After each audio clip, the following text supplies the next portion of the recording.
porcelain in Latvian museums, and the imagery of Chinese porcelain and the symbols from semiotic side. So not from the artistic side, how beautiful it is, but I'm also an artist, but I also, as a philologist, linguist, very interested in what does it mean.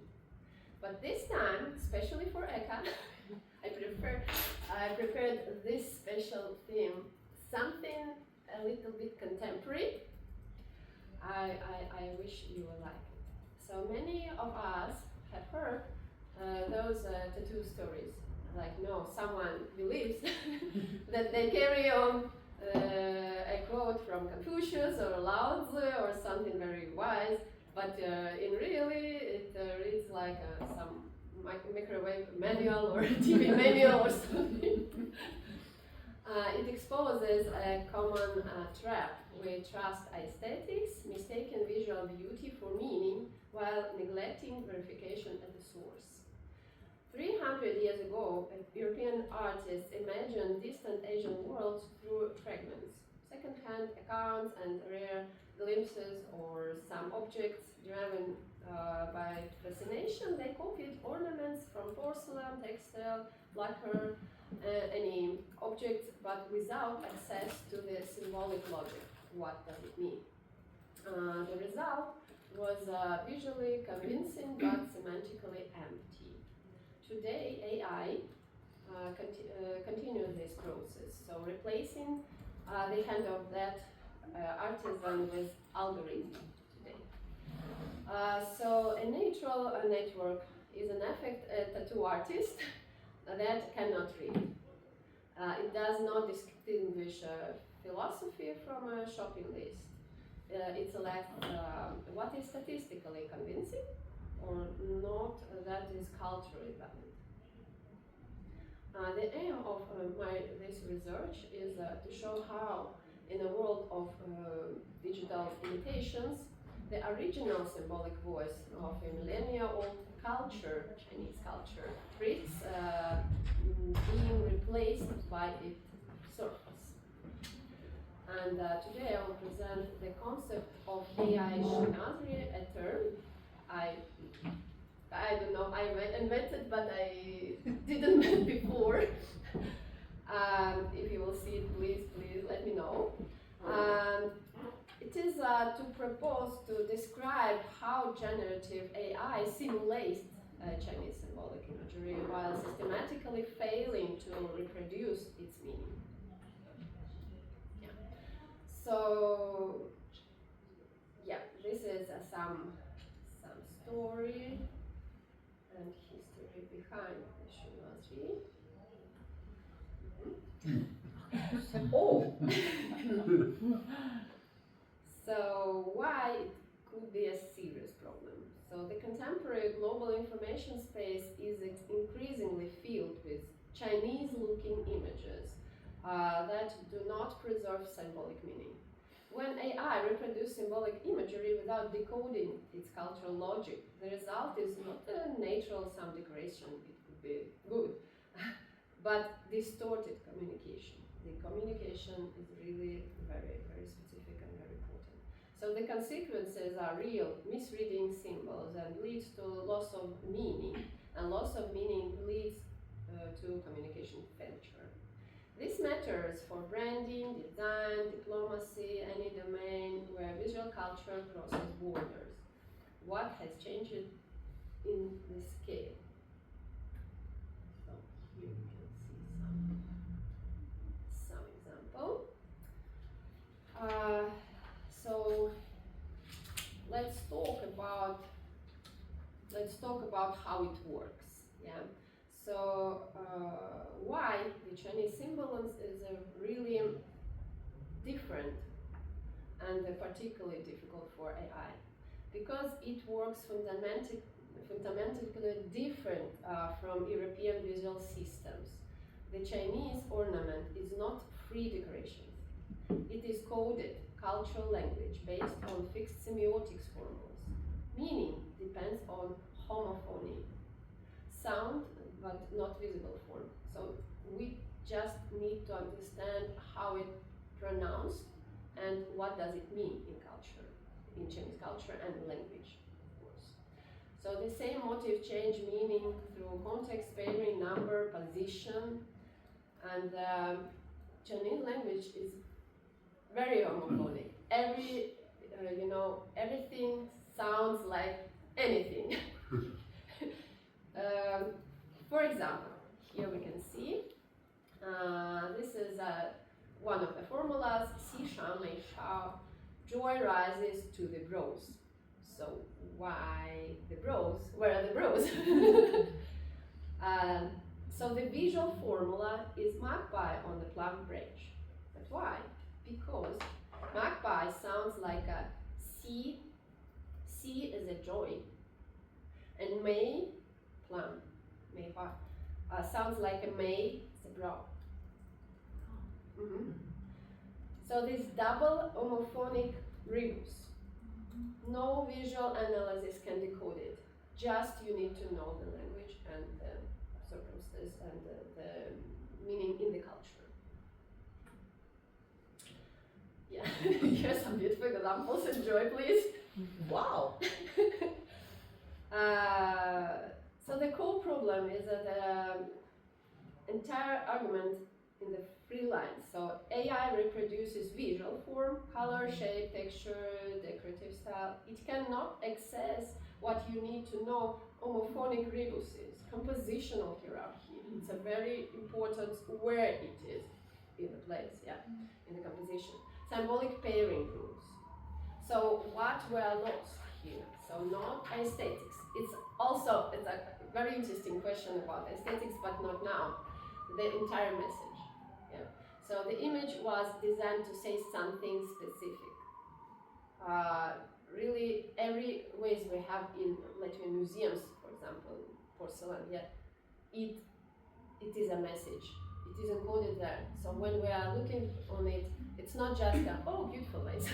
No, they want to say us something, but we haven't a vocabulary, we haven't some dictionary to explain us. So how these AI generated models works, very briefly. So the process goes through the steps, So we input some text, so it thinks like, so it chooses what to answer, And the very interesting process is in this 4 and 5 step, because the step 4 is a cross-model linking.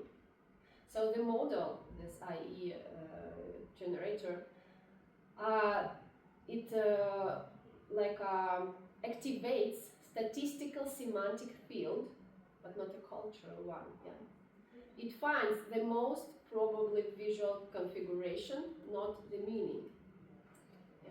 So it finds something very popular about the dragon, for example. But where, in what shelf the dragon is in this system? Every system is very different. So sometimes it will find the dragon on, I don't know, on Vesa. Sometimes maybe on, I don't know, some fairy tale, or it's a very different, And so in this 4th and 5th step, we can talk about that this filter, this AI Chinoiserie is born.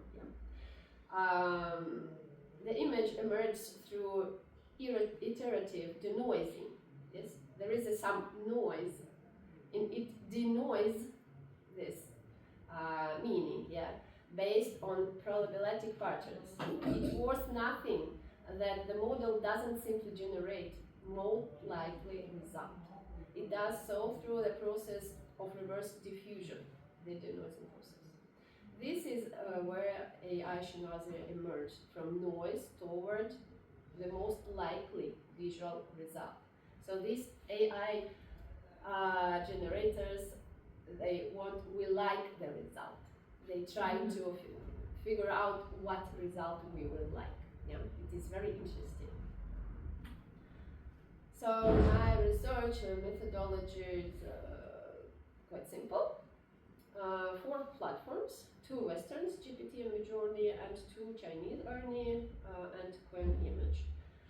4 symbolic motifs, Yes, 4 semiotic levels, from the simple to the very difficult one, from individual symbol to the semantic transfer to the linguistic formulas like that, MyPy. Yeah.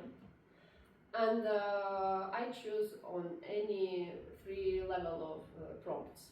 Simple, middle one, and hard to understand for AI what I want from him. Yeah, yeah, this is some steps of my research. I generate a lot of pictures and we can continue together. It's very fun. So 4 levels. The level B1 is like a 1 symbol. I will show you after. So can the model reproduce the canonical form of the motif? What it understand about this? Yeah, for example. So the B2 is a combinations, because it's a very important how we understand pairs or 3 or 5 objects in one. And the hierarchies and everything about this. So they talk together in some dialogue, these symbols. Yeah. Yeah. So the compositions, of course, and the semantic transfer. So can the model independently select correct symbols from an abstract concept? So, for example, I write, please generate some wish for someone to pass his exam as well, for example, in Chinese way, Chinese style. And we try to understand if he understands this formula inside or not. Yeah, and some fun results. So the auspicious bat. It sounds like Fu. In Chinese culture, the bat is not a Dracula. It's not some from vampires style, yeah. So it's something really very good and lucky. It sounds like nature, fortune, yes.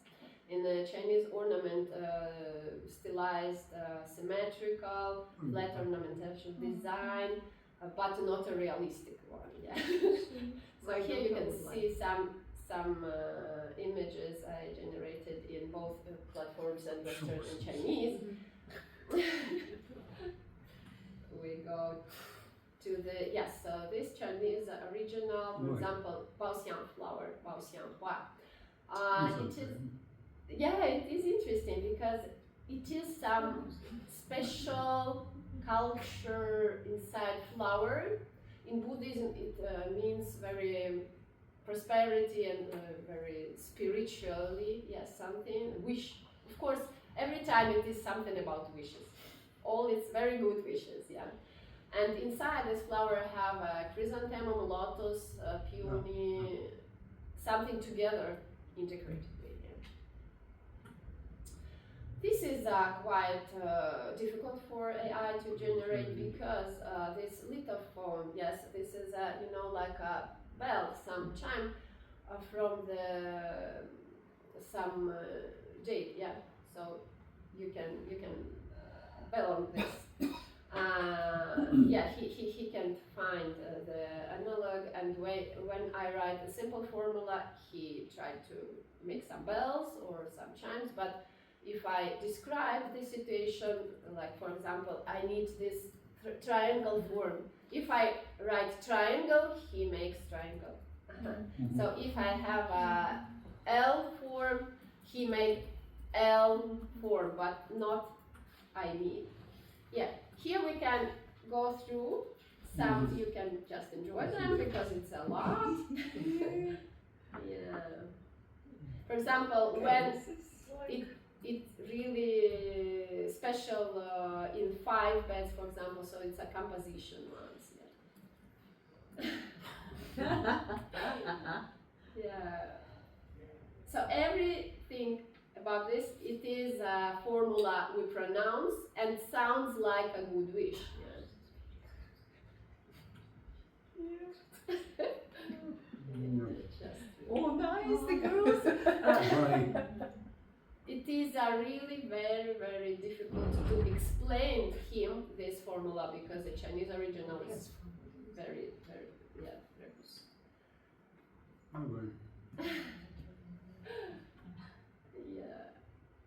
we go very fast through because lack of time. But if you are interested in, please ask me.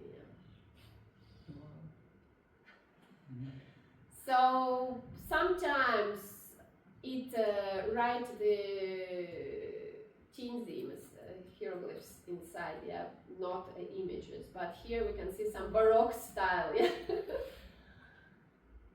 Here are some theory, very interesting from Baudrillard and Barthes. And yes, as I understood, I haven't time to explain this, but maybe sometimes we can meet each other and make a deeper lecture about this. So here's some interesting findings, and I will, as I understand, I can read the conclusions because the lack of time. Yeah, the time is over for me. No? Okay. So my conclusions. It's very important. The key points. The AI replaces symbolic encoding with 3 surrogate strategies: narrative depiction, decorative accumulation, and textual transcription. None produces meaning. All produce visual glossary. The second, the homophonic rebus, is structurally invisible for image generators. The meaning exists in the sound, but I input the text. This is an architectural limitation, not a data one. Frequency predicts accuracy. Cultural rules do not. Only universally correct formula is the most common one statistically. The hint paradox, also very interesting, I found. Explicit cultural terms worsen output by triggering transcription rather than translation. And platform architecture determines the type of distortion. ChatGPT, for example, has the richest vocabulary. By the way, it generates now better than 1 year ago. Very, very good. But cannot encode the grammar. Midjourney defaults to European analogs. Chinese models know the symbols textually but cannot translate them visually. So they understand, but they cannot generate the image. Yeah, it's interesting. And the overall conclusion, so AI Chinoiserie is not an error. It is a systematic mode of visual production that separates signifier and signified at an architectural level. Very briefly.